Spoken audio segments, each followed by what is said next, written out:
Toplo dobrodošli v Šparovi spletni seriji ABC Peke z drožmi z Anito Šumer. Danes bomo končno združili svoj prvi kruh in to samo iz moke, vode in soli. In da bo res čisto preprosto, ga bomo dali kar v model.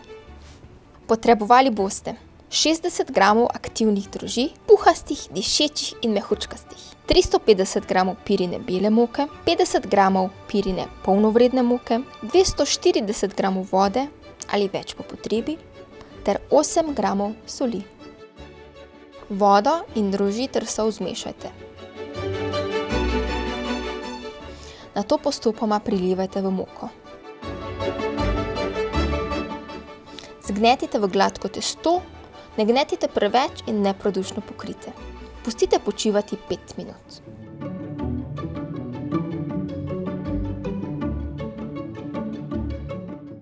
Če je testo pregosto, lahko po tem počitku dodaste še malce vode, ko testo še enkrat nežno pregnetete.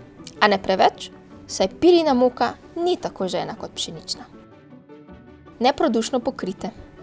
Pustite 4 do 6 ur na sobni temperaturi ali tako dolgo, da se testo poveča za 50%.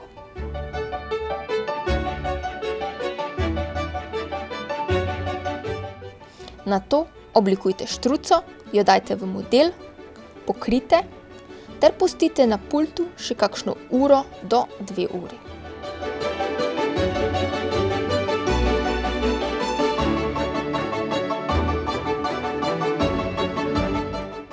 Nato pa jo dajte v hladilnik za 10 do 20 ur. Takšen kruh lahko spečete že za zajtrk. Seveda, če po izletu v hladilnik primerno vzhaja. Če ni, ga seveda pustite še na pultu, da se vsebina pekača približno podvoji. Zdaj bomo tale drožasti kruh spekli. Na dno pečice najprej postavite plitki pekač. Pečico segrejte na najvišjo temperaturo 275 ali 250 stopinj. Model s testom dajte takoj v pečico in znižajte temperaturo na 240 stopinj. V plitki pekač nato vlijte 2 decilitra vode in hitro zaprite. V 15 minutah bo voda izparela. Nato kruh pecite še približno 30 do 40 minut, dokler skorjica zlato rjavo ne porjavi. Tako, naš prvi drožasti kruhec je pečen, dobro ohlajen in pripravljen na uživanje. Sama se ne morem upreti rezini ali pa 2 sveže pečenega kruha, namazanega s fermentiranim maslom.